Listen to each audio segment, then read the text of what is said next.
저는 이제 그런 것도 궁금해요. 이제 지금 현재 약간 장비 쪽도 이미 야구 장비 같은 경우도 과학적으로 업그레이드가 된 그런 장비들이 좀 있지 않습니까? 올 시즌 초 이제 메이저리그에서 이제 뉴욕 양키즈가 네. 홈런을 막 미친 듯이 쳤거든요. 네. 근데 그러면서 이제 좀 이슈가 된 게 이제 어뢰 배트라는 게 어뢰 있는데 배트요? 약간 그 볼링 핀처럼 생긴 배트. 볼링핀 배 모양으로 생긴. 그런 게 있어요? 네. 우리가 하는 배트는 가장 가는 부분부터 시작을 해가지고 이렇게 올라가죠. 결국엔 이제 가장 끝에가 가장 이제 굵은 부분이 되겠죠. 근데 그걸 완전히 이제 무너뜨린 거예요. 오히려 끝에 부분은 다시 이렇게 좁아집니다. 가운데가 볼록한 거죠. 예. 곤봉같이. 실제로 이 어뢰배트가 구장에서 이 모든 장비라든지 이런 것들을 담당을 하시는 분들이 있는데 그분이 만드셨어요. 근데 그분이 MIT 박사 출신, 심지어 나사에서도 일하신 경험이 있는 분이거든요. 그러니까 항상 궁금해하셨어요. 타자들이 배트의 끝에 맞으면 잘못 맞았다라고 그러잖아요. 근데 왜 가장 공이 잘 맞는 부분이 가장 두꺼운 부분이 아니지가 가장 궁금하셨대요. 그래서 그걸 내려보신 거죠. 근데 그런 게 써도 돼요? 근데 메이저리그에서? 실제로 이제 룰이 뭐 길이의 룰, 무게의 룰, 그다음에 나무 목재의 룰, 뭐 색깔의 룰, 뭐 둘레의 룰은 있는데 모양의 룰은 없어요. 네, 모양의 룰은. 그 배트를 쓰면서 갑자기 홈런이 터지시겠다. 이제 뭐 그렇게 됐는데 네. 저희도 그래서 너무 신기하잖아요. 그래서 저도 사실은 그걸 또 똑같은 걸 맞춰서 한번 써보기도 했고. 어때요? 써보셨어요? 상당히 어색해요. 네. 왜냐하면 이제 무게 중심이 그만큼 좀 밑에 내려왔다 보니까 훨씬 좀 가벼운 느낌이 들죠. 같은 무게라도. 아, 그럼 더 배트 스피드가 빨라진 거예요? 그럴 수도 있다는 거죠. 이게 뭐 물리학적으로, 역학적으로 이게 뭐를 관성 모멘트라고 그러잖아요. 네, 관성 모멘트가 이 손잡이에 좀 더 가까워질수록 회전하는 그 회전을 방해하는 성질이 줄어드는 거거든요. 관성 모멘트 줄어든다는 거는.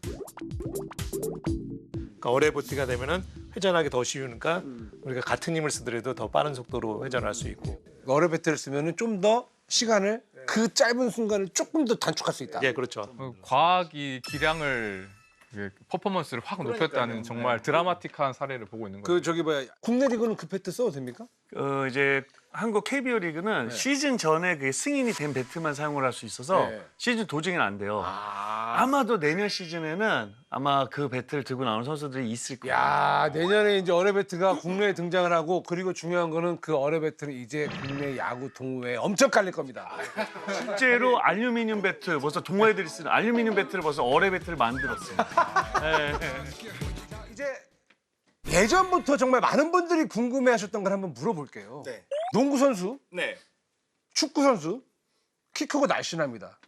근데 야구 선수는 왜 뚱뚱한 사람들이 잘하죠? 이게 야구. 약간 야구는 약간 그 등치들. 특히 4번 타자들 네, 등치들이 정말 잘하거든요. 이 뚱뚱한 사람들이 왜 더 잘할까요? 야구의 꽃이 뭔지 아세요? 홈런이죠. 홈런이죠. 네.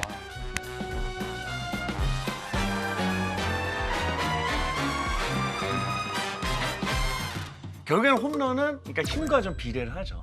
네, 파워. 결국엔 그거는 이제 어떤 몸무게와도 어느 정도 상관관계가 꽤나 있는 그럼 그 사람들은 밀접한. 홈런을 위해서 일부러 살을 찌웠다. 그 퍼포먼스를 위해서. 짜릿한 한 방. 아니죠. 이제 그 스타일들이 달라요. 스타일들이 다른데 근데 이제 저도 좀 홈런 타자가 돼보고 싶어서 상당히 벌크업을 좀 많이 했던 적이 있어요. 기억나요. 네. 한때 1년 정도 맞아요, 그러지 맞아요. 않았어요? 근데 확실히 효과가 있던가요? 그거는 분명히 효과 있었습니다. 제가 이제 4월에 바로 홈런 1위를 질주하면서 월간 MVP 받고 했는데 네. 부상이 여기저기 오기 시작해요. 몸이 무거우니까 내 몸이 아니니까. 뭐 FE 콜 MA라고 많이 하는 것 중에서 뭐 그래서 M이 이제 몸무게와 관계 있는 건데 예. 날씬한 사람이나 뚱뚱한 사람이나 만약에 회전하는 속도가 같다라고 치면은 체중이 무거운 사람이 훨씬 더 큰 힘을 내는 거죠 이제. 근데 F는 MA라고 하지만 M만큼이나 그 가속도라는 것도 중요하잖아요. 그러면 이거를 칠 때 제가 또 만화책으로 좀 스포츠를 많이 즐기곤 하는데 다 그럴 수 있죠. 보니까 이 스윙할 때 막 힘을 빼라 이런 조언들이 항상 만화에 단골로 나오던데 이게 정말 가속도에 효과가 있는 거예요? 뭐 야구 뭐 피칭이나 뭐 배팅이나 똑같이 가장 중요한 원리가 키네매틱 시퀀스라는 키네매틱 시퀀스. 예, 이게 뭐냐면 스윙할 때 보면 우리 온몸이 다 이렇게 연결돼 있잖아요. 네. 뭐 다리하고 골반하고 붙어있죠. 예, 몸통하고 이렇게 팔하고 다 연결돼 있는데 네. 움직일 때 움직임의 최고 속도가 순서대로 나와야 되는 거예요. 순서가 어떻게 되는 겁니까? 순서가 일단은 뭐 골반부터 따지면은 골반의 속도가 제일 빨라진 다음에 몸통이 따라오고 몸통이 빨라진 제일 최고 속도에 올랐을 때 팔이 따라오고 그 다음에는 배트. 아, 골반이 먼저구나. 예, 골반이 먼저. 틀어야 되니까. 예, 골반하고 특히 몸통의 순서가 굉장히 중요합니다. 야, 뭐 물 흐르듯이 예, 물을 쭉 가야 시작해야지 된다. 우리가 이 땅에서 땅을 디딜 때 오는 에너지를 이렇게 잘 흐르게 예. 배트까지 잘 흐르게 할 수 있는 거죠. 그러면 이게 키네매틱 시퀀스가 약간 골프에서도 그 적용이 되는 건가요? 당연하죠. 원래 골프에서 왔습니다. 그게. 아, 그렇구나. 거의 모든 스포츠가 사실은 그 동작으로 다 움직이거든요. 키네매틱 시퀀스요. 예. 골프 선수들도 예. 이렇게 해가지고 딱 때리듯이. 맞아요. 예. 뭐 테니스도 마찬가지고 무슨 뭐 진짜 창 던지기 뭐 모든 스포츠가 거의 다 그렇게 움직입니다. 그렇게. 안 지키면 어떻게 해? 그러니까 예를 들어서 골반이 안 나가고 예. 골반으로 안 틀고 그냥 바로 보자마자 때린다든지. 예, 그게 이제 뭐 소위 말해서 손부터 나간다는 예. 얘기거든요. 예. 근데 과거에 많이 그렇게 가르쳤고 지금 현재도 일부 지도자분들은 예, 선수들 학생들이 되게 가르쳐 준다고 그러더라고요. 그러니까 그게 아마 그 야구라는 거는 또 날아오는 걸 정확히 맞춰야 되니까 맞추기 위한 그 아, 손을 먼저 하면 맞추긴 더 쉽긴 쉬운 거예요. 확실히. 그것도 이제 사실 조금 이제 다른 어폐가 좀 있는 게 키네마틱 시퀀스에 잘 맞는 어떤 고급진 기술을 갖는 데는 사실 10년, 15년, 20년씩 걸립니다. 그러니까 당장 어떻게 만들 수가 없는데 일단 때려. 투수가 공을 던지고 그럼 결국에는 일단 뭔가 맞춰서 공이 안에 들어가야 어떤 플레이가 이루어지잖아. 그러다 보니까 이제 그렇게 맞추는 건데 사실 이게 수준이 높은 투수들이 되면 이게 나가가지고는 절대로 맞힐 수가 없어요. 아, 위원님도 키네마틱 시퀀스 이거 익히는 거 이거 오래 걸렸어요? 제가 그러니까 저는 이제 20대 때 30대가 완전 다른 타자였어요. 예, 20대 때는 뭐 보시는 바와 마찬가지로 약간 일반적인 야구 선수 같지 않은 이제 외모만 훌륭했던 죄송합니다. 네. 예, 그럴 수 있죠. 좀 약간 그런 어떤 야구 선수 그러니까 기대치는 되게 높았는데 뭔가 거기에 계속 못 미치는 이제 그런 선수였고 그러다가 2008년에 제가 이제 커리어 로우를 찍고 예. 예, 그때가 2할 5푼 4리인가를 쳤어요. 근데 이제 2009년에 제가 3할 7푼 1리를 치면서 이제 역대급 타율로 이제 타격왕을 하는데 갑자기요? 네, 1년 사이에 슬럼프에서 갑자기 그렇죠. 이제 약간 그 떡상. 완전 이제 커리어 로우 찍고 완전히 그냥 하이 떡상을 한 거죠. 예, 하이를 찍었죠. 그때 무슨 일이 있었던 거예요? 그때 이제 무슨 일이 있었냐면 2007년에 제가 이제 지금도 가장 감사해야 하는 코치님입니다. 김용달 코치님이라고 계세요. 타격 코치님. 네, 정말 뭐 아마 교수님도 네, 아시죠? 잘 알죠. 상당히 이런 쪽에 관심이 많으신 이제 코치님이었는데 한 20년 전이잖아요. 20년 전인데 계속 엉뚱한 얘기를 하시는 거예요. 우리는 그때까지만 해도 빨리 손이 나가야 된다라고 손이 항상 먼저인데. 그랬어요. 네. 골반 열어, 어깨 열어, 몸통 열어, 따라와. 말도 안 되는 이거 어떻게 공을 이렇게 쳐? 공은 그렇게 순식간에 날라오는데. 네. 이제 그런 것들이 맞지가 않았죠. 근데 한 2년 정도 한번 해봤어요, 계속. 근데 결국엔 이제 커리어 로우까지 찍은 거죠. 아, 그거를 따라 배운 계속 대로 하는 하면서. 동안 네, 떨- 2년 떨어진 동안. 거예요. 네. 아. 그 키네매틱 시퀀스를 하면서. 이제 익히면서 익히면서. 오히려 실력이 이게 성적이 떨어지는 거예요. 바닥을 쳤죠. 근데 그러면 네. 다시 예전으로 돌아가고 싶은 마음이 드셨을 것 같은데요. 맞아요. 그래서 그렇게 2년을 하고 나서 이제 2009년 겨울인데 연습을 혼자 개인 연습하고 있는데 코치님이 오시더니 용태야 미안하다. 괜히 너한테. 네, 내가 2년 예, 동안 예, 예. 진짜 너랑 너무 진짜 우리 열심히 했지만 예. 결과가 이러는데 뭐 내가 올해는 너 안 건드릴게. 너 치고 싶은 대로 쳐봐 이러더라고요. 그러고 나서 제가 혼자 이제 하는데 미친 듯이 쳤어요 그냥 초반에 막. 그러면서 이제 내가 너무 신기하게 치는 거예요. 내가 생각해도 이 공을 내가 어떻게 이렇게 막 치지? 영상을 봤는데 완전 바뀌어 있어요.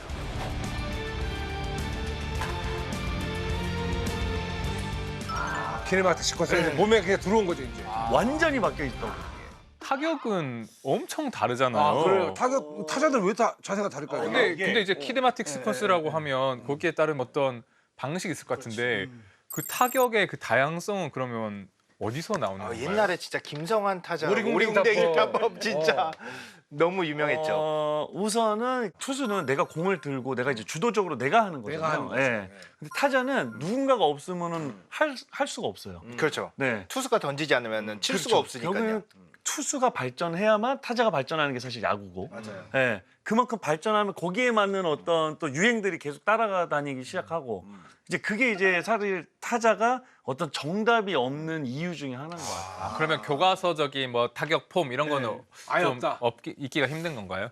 그래서 이제 제가 이제 그나마 좀 그래도 공통적으로 이 정도는 확실히 지켜줘야 돼라는 게 이제 그 시퀀스를 잘 지켜달라는 거예요. 걔가 드시고 있어요. 예전에 그러니까 불과 한 10년, 20년 전만 해도 미국에 약간 양대 산맥 같은 게 있었죠. 책이 타격 책이 찰리 로라는 되게 유명한 타격 코치가 쓴 이제 3할의 예술이라는 책이 있었고, 그다음에 테드 윌리엄스 마지막 4할 타자가 쓴 이제 타격의 과학 있는데 결국에는 이게 두 개 되게 상반된 게 찰리 로라는 사람은 무조건 체중 이동이 상당히 중요하다. 그 이제 뭐 어떤 로테이션 회전은 자연스럽게 되는 거다.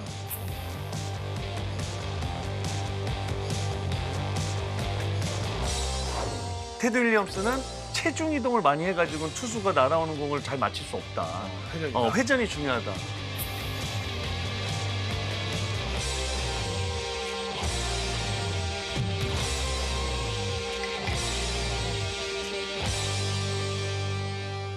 회전과 이동, 체중 이동은 별개처럼 보이지만은 사실은 체중 이동은 회전을 더 잘하기 위한 거거든요. 그러니까 자동차로 치면은 자동차가 빠른 속도로 가다가 갑자기 그 브레이크를 밟으면은 그 안에 있던 운전자가 갑자기 앞으로 이렇게 쏠리듯이 그걸 이용해서 회전을 더 강하게 하기 위함이거든요. 지금 말씀하신 이동이라는 게 몸의 뭐 중심을 이동하는 걸 말씀하시는 건가요?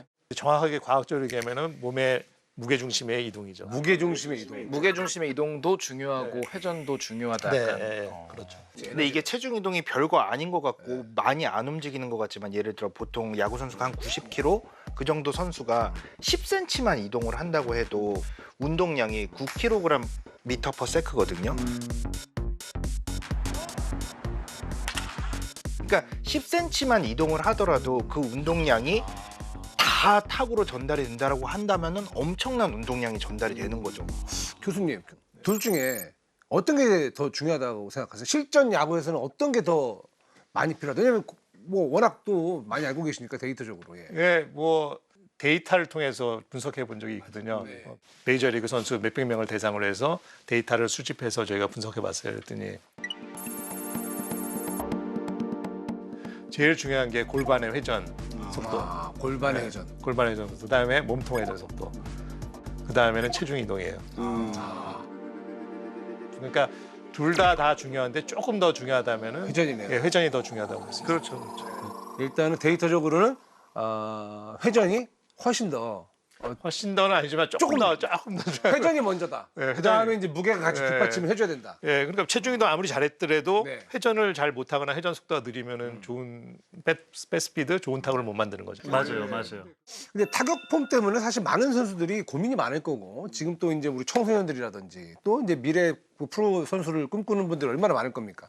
근데 이게 이제 과학적으로 좀 도움을 줄 수 있는 방법은 없을까요? 딱 과학적으로 그런 분들에게 좀 예, 맞춤형 도움. 예. 뭐 사실 제 전공이기도 한데요. 그걸 이제 바이오 메카닉스라고 하거든요. 말 그대로 메카닉스 역학이거든요.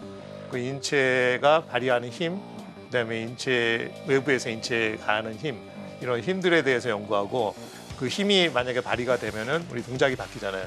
그 동작의 빠르기라든가 크기라든가 타이밍이라든가 키네매틱 순서 같은 것들을 다 연구하는 학문을 바이오 메카닉스라고 합니다. 이런 바이오 메카닉스를 야구에 적용한 게 야구 바이오 메카닉스. 바이오 메카닉스. 뭔가 좀 용어 자체가 뭔가 좀 약간 되게 냄새가 좋아요. 있어 보여요? 예, 약간 좀 신상 느낌. 프레시한 그런 느낌이 있네요. 실제로 미국에서는 이 바이오 메카닉스를 도입한 지가 한 10년 남짓 됐는데 처음에는 막 미국의 야구가 굉장히 보수적이거든요. 그래서 이런 과학이 오는 거를 굉장히 거부하고 막 부정하다가 지금은 거의 30개 팀, 거의 모든 팀이 다 도입해서 쓰고 있고 뭐 여러분 같은 과학자들이 많이 들어가서 하고 있습니다 지금. 왜냐하면 또 그쪽이 또 시장이 어마어마하지 않습니까? 맞아요. 그러다 보니까 뭐 진짜 뭐 한국은 어때요? 바이오 메카닉스. 한국은 네. 사실 제가 10년 전부터 했는데 네. 한국은 좀 장벽이 큰 게 예. 지도자분들이 아직까지 그 과학에 대해서 좀 어려워하고 또 바이오메카닉스를 하기 위해서는 굉장히 고가의 장비들이 필요하거든요. 네, 수억에서 수십억 되는 장비들이 필요하고 장비들 대충 어떤 장비들인지 말씀 좀 해주시면 안 될까요? 제일 기본적인 게 이제 이 사람의 동작을 3차원으로 분석하는 건데 관절의 움직임을 3차원으로 분석하기 위해서 카메라 한 10대 정도를 이렇게 쭉 달아놓고 동시에 찍은 다음에 AI로 관절의 3차원 위치를 자동적으로 잡아주는 그런 것들이 있고 두 번째는 지원 발력을 측정할 수 있는 센서가 달린 흰판이 있거든요. 그런 장비를 사용합니다. 비싼가요 그런 게요? 비싸죠. 그리고 비싼 거는 경기장에다가 카메라 설치하는 거는 한 10억 이상이 되고요. 10억 이상. 그 정도면 우리 기업 회장님들이 충분히 해주실 만한데 그분들한테 사실은 이제 근데 정보가 안 가가지고 그런 거 아니에요? 맞아요. 그러니까 네. 비용적으로는 사실 얼마든지 할 수 있습니다. 네네. 요즘 뭐 선수들이 얼마나 많이 그럼, 받는데요. 그럼요. 그래서 사실 그건 아무것도 아닌데 중요한 거는 이제 아까 미국도 그랬다 그랬잖아요. 야구라는 스포츠가 상당히 좀 보수적인 스포츠고요.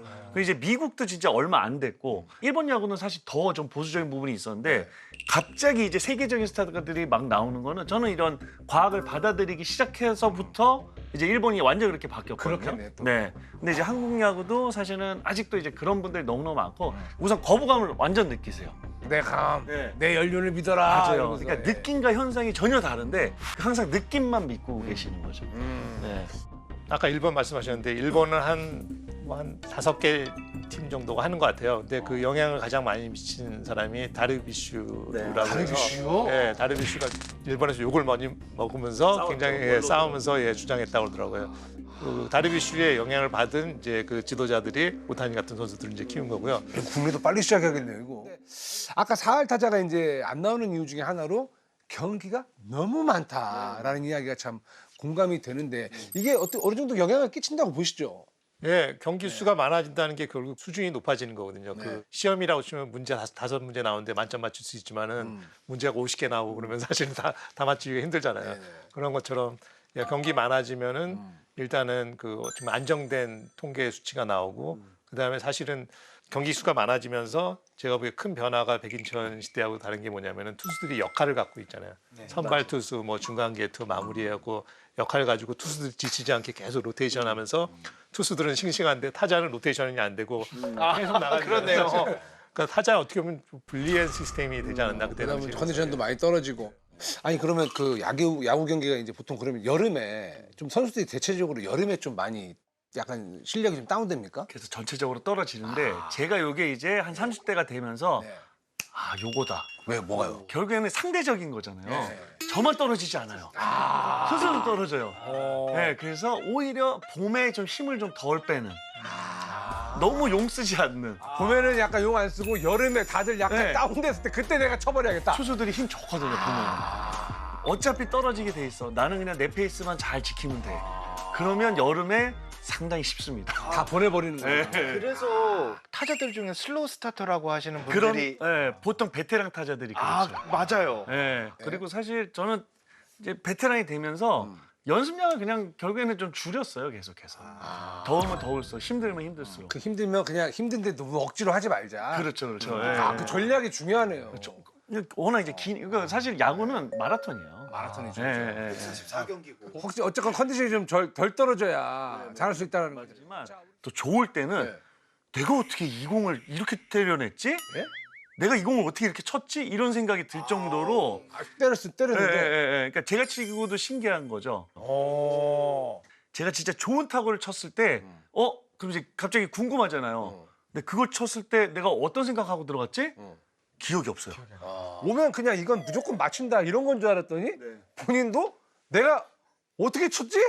마치 술 취해서 잠이 들었는데 그 다음날 무슨 일이 있었지? 나는 집에 어떻게 왔지? 그러니까 이런 거하고 비슷한 거 집에 아니에요? 어떻게 왔지? 이런 거. 야 너무 신기한데요? 그러니까 뭐 투수가 이렇게 던진 공이 타자에 도달할 때까지 0.4초가 안 걸리거든요.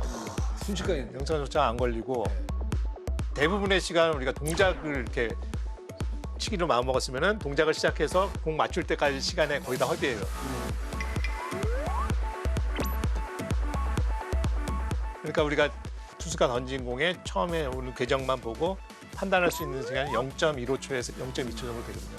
눈 깜짝할 사이 그 순간에 판단을 해야 되거든요. 야, 그러니까 0.2초에서 0.1초 사이에 판단을 해가지고 결정을 한다. 칠지 말지 공의 속도가 어느 속도인지 어느 방향으로 올 건지 어떻게 휠 건지까지 다 예상해야 돼요. 그러니까 우리가 이제 홈플레이트 앞에서 한 5, 6m까지 가가 마지막으로 인지할 수 있는 시간 끝. 공을 끝까지 보면 공 못 치죠. 그렇죠. 그래서 사실은 그 키네마틱 시퀀스가 강하게 치는 것도 좋지만 네. 우리가 이걸부터 스타트를 하면 중간에 멈출 수가 없잖아요. 예, 근데 얘부터 스타트를 시작하면 얘가 잘만 세워주면 거기서 이제 내가 스윙을 안 할 수가 있죠. 그러면은 네. 투수가 이렇게 마운드에 올라가가지고 하나 던지기 위해서 이렇게 할 때 이미 나는 골반을 틀면서 어느 정도 때를 준비를 하고 있어야 되는 거잖아요. 되게 중요한 얘기인데 네. 그래서 투수가 움직이면 타자도 같이 움직입니다. 그래야 되지. 왜냐면 그래야 0.2초 맞아요. 안에서 결정이 나니까. 그래야 시간이 맞는 거예요.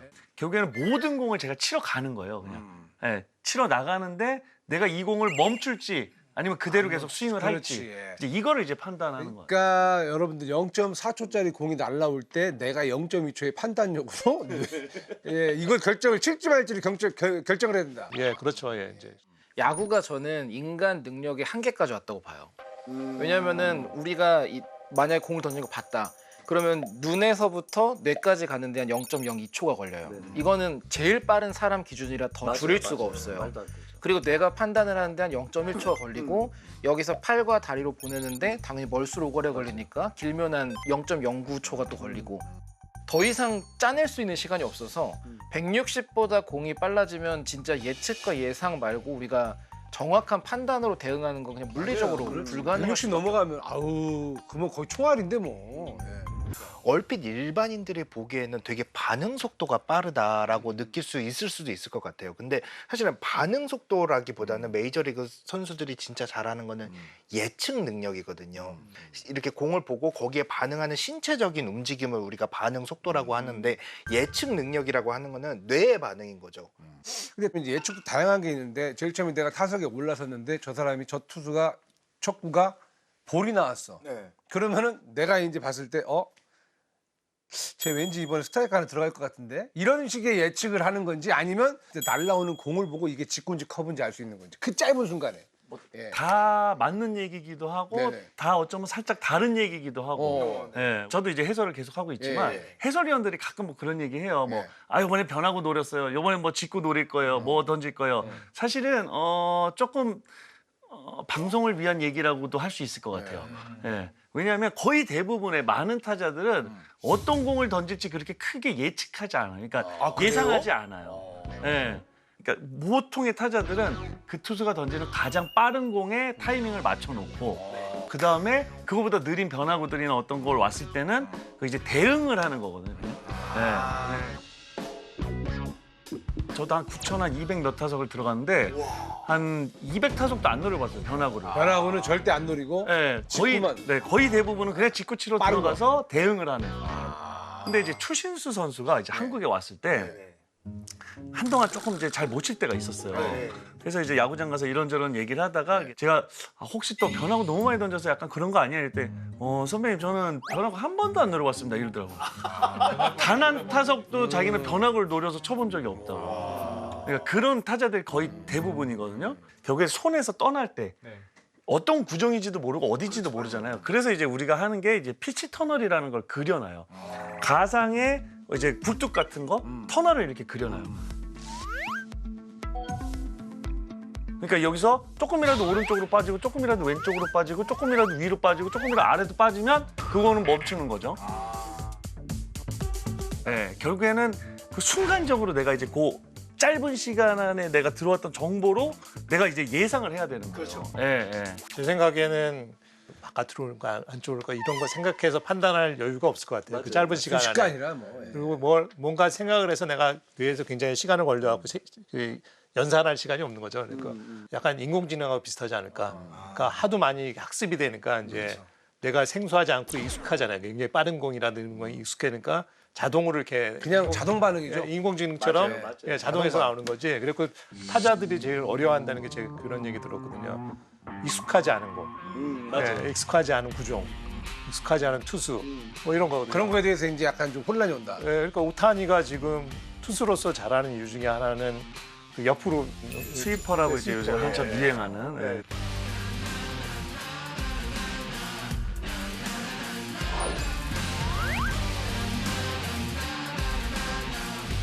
네, 근데 스위퍼에 익숙하지 않았을까지 기존의 타자들은 빠른 공도 익숙하지 않은데 거기다 옆으로 예, 좌우로 막 휘는 거예요. 하지만은 타자들이 또 금서 거기 스위퍼 오타니 스위퍼에 의해서 또 학습되면은 또 나중에 치게 될 것 같아요. 맞아요. 그래서 그러니까 일반적이지 않은 공이 가장 어려운 공이거든. 되게 학습이 안 돼 있으니까. 예. 데이터 부족이군요. 네, 데이터 부족이죠. 데이터 부족. 이제 오늘 좀 이야기를 야구와 과학에 대한 이야기를 좀 나눠봤는데 진짜 저는 뭐 야구 솔직히 감, 뭐 실력, 피나는 연습 뭐 그렇게 보통 이제 알고 있었는데 그것도 맞는 얘기지만 그거에 플러스 우리 박용택 선수가 왜 30대에 3할을 꾸준하게 유지할 수 있었느냐는 키네마틱 시퀀스의 어떤 영향을 좀 많이 받았고 거기에 대해서 또 연구를 많이 했기 때문에 그 실력을 계속 유지할 수 있었던 게 아닌가. 야구는 과학적인 스포츠가 맞구나.